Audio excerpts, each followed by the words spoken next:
Yes. Good morning six class. आज हम लोगों की दूसरी क्लास है की elements of a democratic government, लोकतांत्रिक सरकार के मुख्य तत्व। लास्ट टाइम हमने देखा लोकतांत्रिक सरकार के मुख्य कुछ तत्व क्या होते हैं, एलिमेंट्स क्या होते हैं। उसमें हमने यूनिवर्सल एडल्ट फ्रेंचाइज की बात की, हमने उसमें बात की इक्वालिटी क्या है, ये सारी चीज़ें के बारे में हमने बात करी। राइट, रिप्रेजेंटेटिव इलेक्शंस की बात की। नेक्स्ट है नीड टू रिजॉल्व कॉन्फ्लिक्ट, विवादों का समाधान। Conflict occur when people of different cultures, religion, regions और economic background feel that they are being discriminated. आपको पता है हमारे समाज में कई बार दंगे होते हैं, है ना, प्रॉब्लम होती है, लोग कॉन्फ्लिक्ट करते हैं। कॉन्फ्लिक्ट मतलब विवाद करते हैं, फिर प्रदर्शन करते हैं, कभी कभी वायलेंट हो जाता है वो। तो वो क्यों करते हैं? वो कॉन्फ्लिक्ट अलग अलग लोगों के बीच में लड़ाई झगड़ों का कारण इसीलिए होता है क्योंकि वो अलग अलग कल्चर के लोगों के बीच में होता है, कभी कभी अलग अलग रिलीजन के बीच में होता है, या कभी कभी अलग अलग जगहों में रहने वाले लोगों के बीच में होता है, या उनकी इकोनॉमिक बैकग्राउंड यानी कि वो कोई अमीर या कोई गरीब होता है उसके बीच में होता है प्रॉब्लम, उनका प्रोफेशन अलग हो सकता है। पीपल में use violent means to settle their difference. कई बार ये कॉन्फ्लिक्ट जब बहुत बड़ा हो जाता है, विवाद बड़ा हो जाता है, तो कई बार वो हिंसक रूप ले लेता है, बहुत ज़्यादा वायलेंट हो जाता है और दंगे भी हो जाते हैं कई बार। The government is responsible for helping to resolve the conflict. इन सब चीज़ों में गवर्नमेंट की पूरी रिस्पॉन्सिबिलिटी है कि समाज में कोई दंगे ना हो और इन कॉन्फ्लिक्ट की स्थिति को वो बैलेंस करके रखे। Sometimes during a procession violence में takes place with people throwing stones. कई बार ऐसा होता है कि कोई प्रोसेशन होता है या लोग बहुत सारे इकट्ठे हुए होते हैं, किसी के खिलाफ वो प्रदर्शनी कर रहे होते हैं, धरना कर रहे होते हैं, तो कई बार आपने सुना होगा लोग जो हैं पुलिस वालों के ऊपर पत्थर फेंकते हैं, तो वायलेंस की स्थिति होती है। So the police is responsible for ensuring that violence does not take place. तो ऐसी सिचुएशन में पुलिस आती है ना, पुलिस को पूरी रिस्पॉन्सिबिलिटी देते हैं कि यहाँ पे जो कुछ भी हो रहा है यहाँ वायलेंस नहीं होना चाहिए, जो भी हो शांति से हो। The sharing of river water between different state too can become a source of conflict.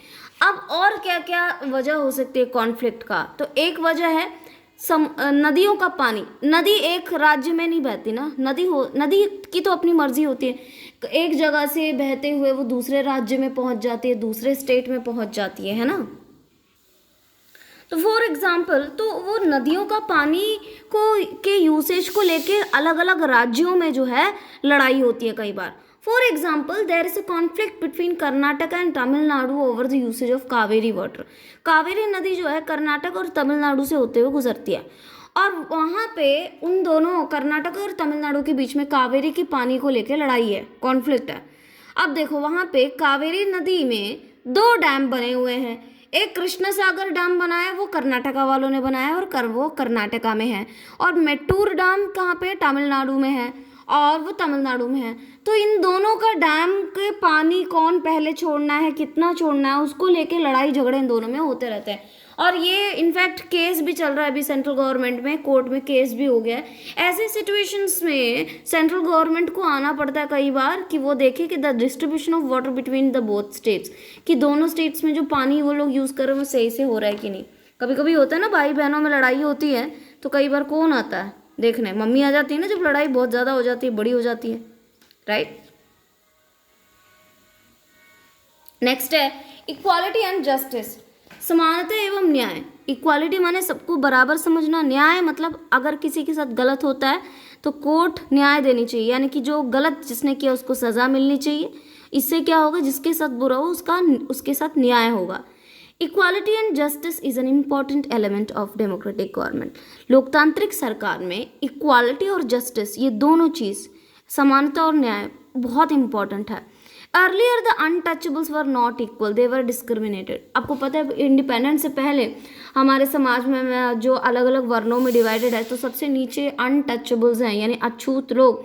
उनके साथ इंडिया भारत के समाज में बहुत ज़्यादा गलत बर्ताव किया जाता था, उनको कोई टच नहीं कर सकता था, वो पब्लिक के वेल्स नहीं यूज़ कर सकते थे, वो मंदिरों में प्रवेश नहीं कर सकते थे, यानी कि उनको बाकियों के इक्वल नहीं कंसिडर किया जाता, उनको हर एक रेस्पेक्ट में उनके साथ डिस्क्रिमिनेट करते थे, भेदभाव करते थे।